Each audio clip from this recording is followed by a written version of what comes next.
दिल्ली के मंत्री कैलाश गहलोत का इस्तीफा, कमलजीत शेरावत ने गहलोत को दी बधाई। दिल्ली विधानसभा चुनाव से पहले आम आदमी पार्टी को एक बड़ा झटका लगा है। दिल्ली के मंत्री और आप नेता कैलाश गहलोत ने आम आदमी पार्टी की प्राथमिक सदस्यता से इस्तीफा दे दिया है। उन्होंने पार्टी सुप्रीमो अरविंद केजरीवाल को पत्र लिखकर ये इस्तीफा दिया है। भाजपा नेता और पश्चिमी क्षेत्र से लोकसभा सांसद कमलजीत शेरावत ने आम आदमी पार्टी के पूर्व मंत्री कैलाश गहलोत को बधाई दी है। उन्होंने कहा, कैलाश गहलोत ने आम आदमी पार्टी से इस्तीफा देकर ये साबित किया कि वह एक भ्रष्ट सरकार का हिस्सा थे। उनके इस कदम ने अरविंद केजरीवाल को करारा जवाब दिया है।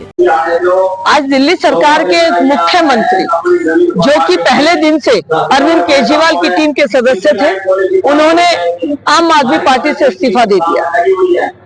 ये उनकी अंतरात्मा की आवाज, मैं स्वागत करती हूँ इसका। मुख्यमंत्री ने कहा था कि वो बंगला नहीं लेंगे, सरकारी वाहन नहीं लेंगे, लेकिन अपने कहे हुए हर बात का उन्होंने मजाक बना दिया। लेकिन ये मंत्री शायद इस बात को उनकी आत्मा नहीं मानी थी। उन्होंने घर भी नहीं लिया था, वाहन भी नहीं लिया था। लगातार कई बार से इंडिकेट कर रहे थे, हमें इनडायरेक्टली पता चल रहा था, लेकिन आज शायद अति हो गई होगी, क्योंकि अरविंद केजरीवाल किसी की सुनते नहीं है।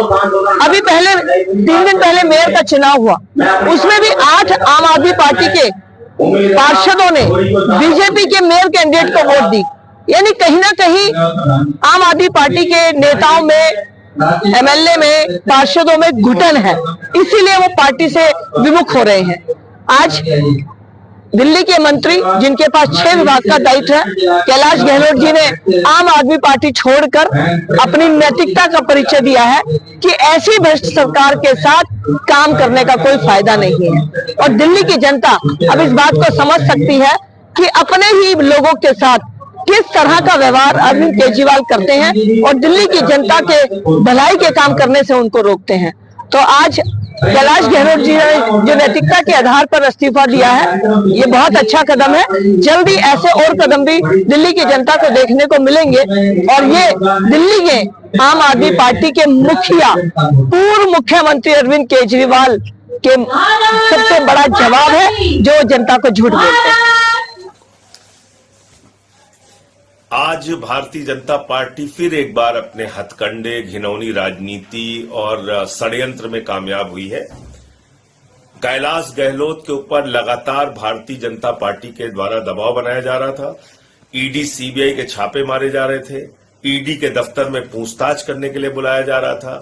इनकम टैक्स के छापे उनके घर पे मारे जा रहे थे। और ये भारतीय जनता पार्टी की खूबसूरती है नरेंद्र मोदी जी की, कि जब वो किसी के ऊपर ईडी का छापा मरवाते हैं, इनकम टैक्स का छापा मरवाते हैं, ईडी के दफ्तर में पूछताछ के लिए बुलाते हैं, तो जोर जोर से प्रेस कॉन्फ्रेंस करते हैं, चिल्लाते हैं, कहते हैं ये तो कैलाश गहलोत पे ये भ्रष्टाचार है, वो भ्रष्टाचार है। और जैसे ही वो बीजेपी में शामिल हो जाते हैं तो सारे आरोपों से बरी हो जाते हैं।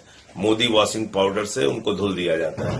तो बीजेपी एक बार फिर से अपने षड्यंत्र और अपने घिनौनी राजनीति में सफल हुई है।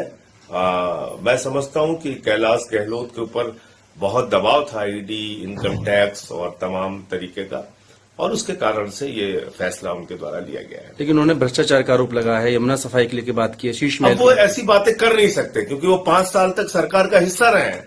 जिस पार्टी में आप रहे हैं, जिस सरकार में आप रहे हैं, अब मैं कहता हूं ये सारी की सारी बीजेपी की स्क्रिप्ट है। भारतीय जनता पार्टी अब जो स्क्रिप्ट बना के देगी और जिस तरह का षड्यंत्र उन्होंने कैलाश गहलोत जी के खिलाफ किया है, तो उसी तरह से उनको बोलना पड़ेगा।